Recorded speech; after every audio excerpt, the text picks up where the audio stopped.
Good morning, Janice. Good morning, Anthony. Today, let's talk about the free stuff future. Free.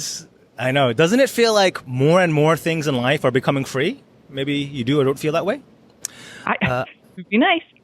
I'm not talking about little things. I'm not talking about food samples in the mall or those little rinky-dink stuff. I'm talking about big things in life, like your general grocery bill or your housing or even your income.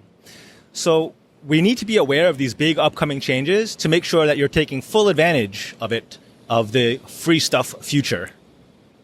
Free is great. So in summary, today Anthony's going to talk about the history of free stuff, student loans, free college, universal basic income, and then what's next. And lastly, I will talk about what's driving all this. And here's a hint. It's not government necessarily, so stay tuned for that. Ooh, interesting. So very important. Anthony's got lots of good books coming out, a wide range of topics. Be the first to know about them if you sign up at anthonyspark.com/join. I was going to mess that one up. But go ahead and sign up, and then you'll be the first to know. You may even land a free copy. Cool. All right, let's get started. So first, the free stuff future starts with a trend of free that's not really new. It's been going on for a while. Just a couple of historical benchmarks in the U.S. 1935, Social Security was created, right? That's essentially, well, it's not really, that one's not really free because you are paying into it, but it's the start of a trend. Right. Yep. Yeah. 1946 was the first year of free school lunches. That's also more of an income-based or a need-based situation, but we are seeing a sort of a trend line beginning to go towards free stuff. Yeah. 1964 was the introduction of food stamps. I think it's called CART or something else. There's a new name Snap. for it now. SNAP. That sounds like right. The SNAP. Again, need-based, but there is access to free stuff to those who need. So again, this trend line keeps going. And then jumping a little forward, 2008, this is quite recent now, was the introduction of the Lifeline free cell phones. There are basically everyone in this country has access to a free cell phone. The joke is, I know these are, they're called the government cell phone, like the government cheese or whatever.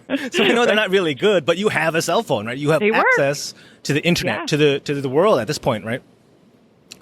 And lastly, 2010 was the introduction of, I guess I'll call it Obamacare. I know it has a affordable, I don't know what the real name is. We'll call it Obamacare. Yeah, and that's essentially, yeah.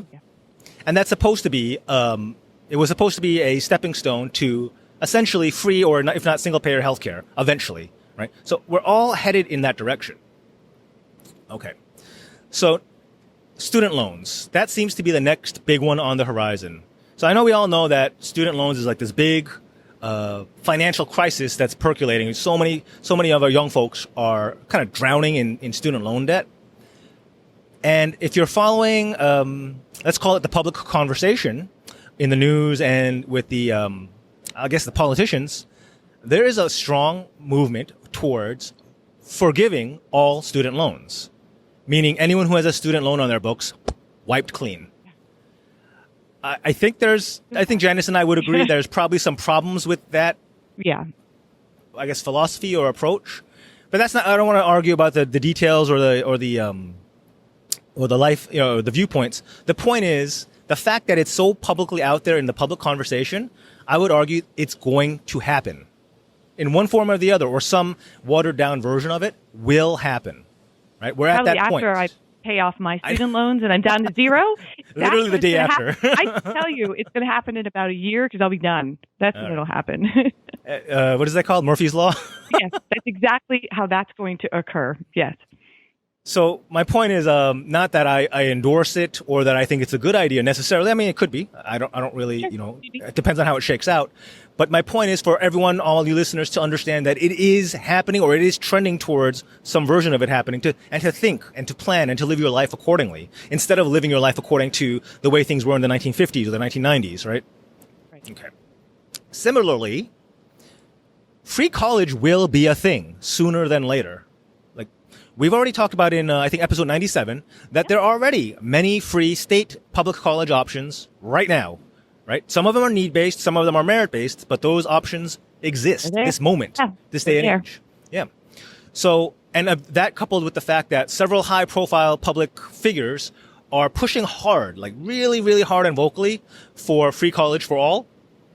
Again, I think it's essentially a foregone conclusion that this will happen.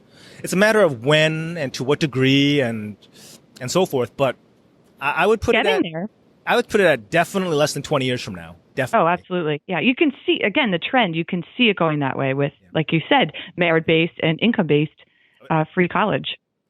And so I don't know if this will apply to every university and every private university. I don't know if this will be in the form of some new type of loans or forgivable loans.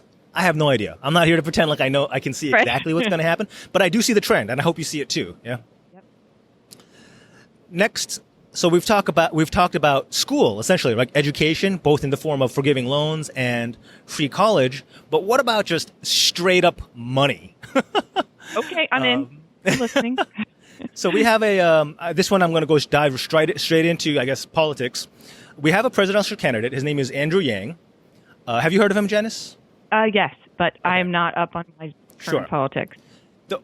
As far as I can tell, the only reason anyone has heard of him is because his platform is built on $1,000 a month for everyone forever. Okay.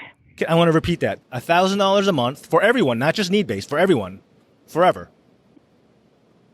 He calls it, the academic term is universal basic income. He's calling it, and I think this is a very clever name, a freedom dividend, under the theory that we are all contributing to the corporation or the business of America.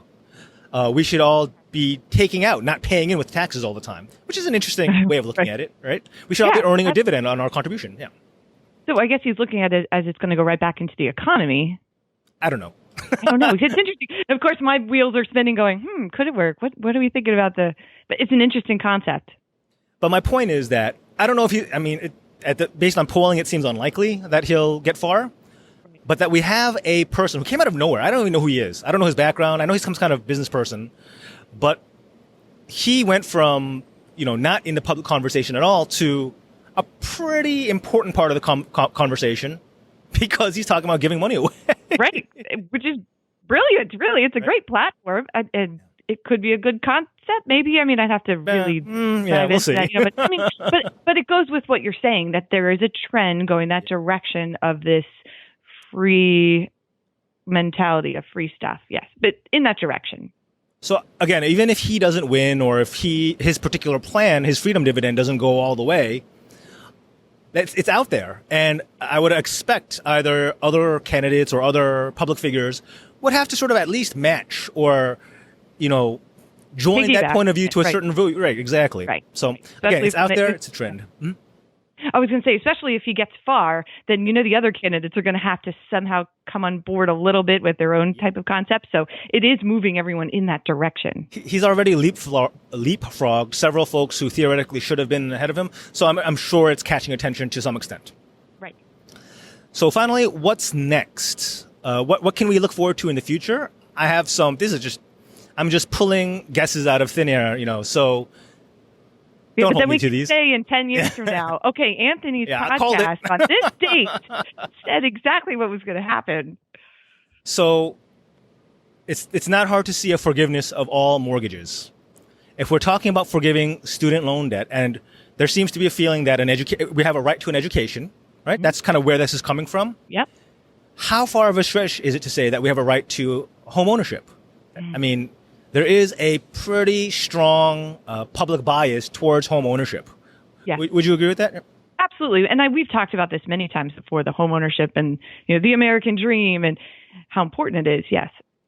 So I could see that happening. Some version of forgiving all mortgages. This would happen, of course, I would say after the forgiveness of all student loan debt.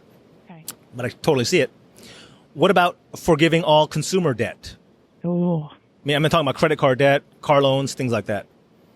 That's tough. And then I just think about the fact that you kind of, you're going to have everyone going out and running up $10,000 in credit cards and have all this cool stuff. And they're like, it's forgiven. It seems like a concept that would need a lot of work first before implemented. Maybe. I agree. Yeah. But I can still see it happening. Yeah. Again, I want to caveat. I don't necessarily agree with these things, but I'm saying that they could happen. Correct. But I see what you're saying, where we've come from and where we're going, that trend could be likely. So why am I talking about these things? Why am I talking about forgiving all student loans, free college, universal basic income, and even the potential for forgiving mortgages and consumer debt? Why am I talking about this? Because think about it. These are all things that we have traditionally saved for. Everything that we sock away is really covered by those buckets, right? Right. If we're saving for our home, if eventually all mortgages are forgiven, what are we saving for? If we're saving for the juniors 529 or for their college, but eventually all college debt will be forgiven or colleges will be free, what am I sacrificing for what right now? Why? And lastly, I'm socking away in my IRA, my 401k, what have you, so that I have a comfortable retirement because Social Security is not enough. Right. But if I have Social Security plus a freedom dividend or whatever it is at that time, why did I put away so much money when I could have actually spent it when I was in my 30s, 40s, or 50s, when I was healthy enough and young enough to actually enjoy it? I mean, no offense to my older listeners, but I think we'd all agree it's kind of more fun to spend money when you're younger. I don't know. Yes. It also gets a little harder if you want to travel, if traveling is your exactly. thing. Yep. It's a little easier now than it is even, a couple of years from now. It's a reality of it. It just gets a little harder. So I'm not necessarily trying to tell you to stop saving, but for anyone who's holding on to their purse strings so tightly, they're maybe not enjoying their current life quite as much as they could be. Just know that the safety net is growing, not shrinking, right? Have an optimistic point of view. Everything is becoming more abundant in the future, and whether or not you philosophically agree with these things, it looks more likely than not they're going to happen. Just imagine the feeling. You sacrificed for 40 years. You forego every vacation that you could have gone on. You passed on that new car and this and that. You got the smaller house. You did everything responsibly, which is actually really commendable. I totally agree with that. But at the end of the day, at the day that you retire and you're ready to enjoy the fruits of your ant labor instead of all the grasshoppers, things have changed, and now grasshoppers are getting everything you got anyway. Right. It's like, wait a minute. Now, all that time I could have been going on vacation, and yes. I totally see where you're coming from. Again, I'm not saying we should all live like grasshoppers, but don't live like such miserly ants either. Yeah. Right. And you have talked about this before, maybe link in the comments. You've talked about living too tightly, where it's right. We've talked about that. We're living too tightly that leads to, what about if at the end it's all taken care of and right, then what? So Anthony, question, what is driving this? You said it wasn't government. So what is it? Cool. So, I mean, all the policies we've talked about, or most of them, were driven by government, forgiving loans, free college, and universal basic income. So it does feel like it's all coming from the government. And that's kind of true, but it's not the government. The government is sort of like delivering the free goods, but it's really being financed or created by technology and increasing wealth from that technology, right? Okay. Specifically talking about robots, drones, AI, things being created without direct human capital is what is allowing us to be a more, I don't know, someone would say lazy, someone would say more comfortable society. Right.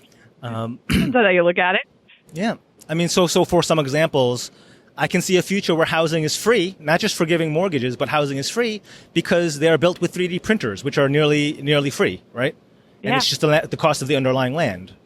Free power is almost a thing. I mean, it's probably going to happen within our lifetime. No more worrying about solar versus coal versus natural gas. If we are splitting atoms and one split atom can generate enough power to, power the country for a couple of, I'm totally probably getting these factors wrong, but I am aware that nuclear is uber abundant, right? Absolutely, yeah. Yep. Safe nuclear, not I'm not looking for any meltdowns here, any Homer Simpson meltdowns. Right, no, we don't want that. No, but safe production. And food even. I mean, world hunger pretty much shouldn't exist, if I understand correctly, in that we are very close to growing literally enough food to feed everyone in this world. It's a matter of distribution, if I understand correctly, right?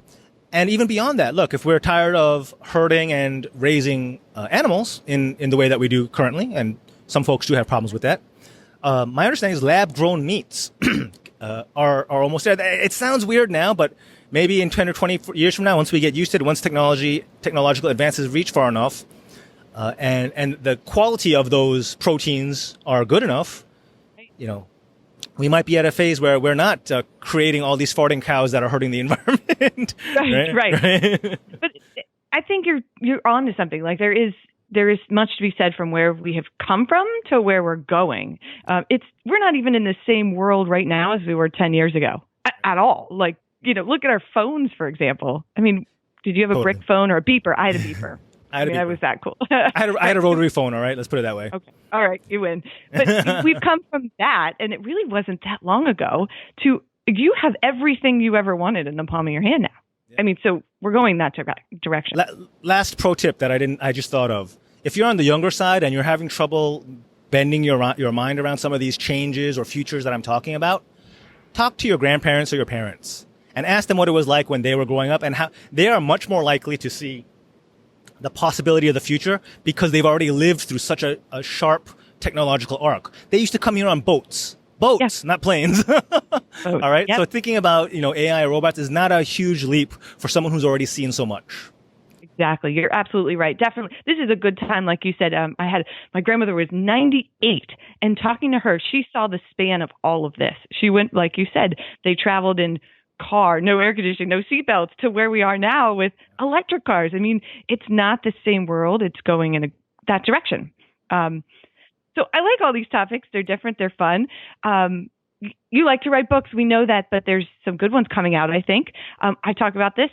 Sign up, get on the list, anthony.com/join. And then you're going to let us know when new books come out. Maybe they can land a free copy, but definitely want to get on that list. But I like this topic. I think it's all very interesting. You never know. In 10 years from now, we're going to say, Anthony Parks said on this very date 10 years ago that it could happen. So it's interesting. All right. So it's anthonyspark.com/join.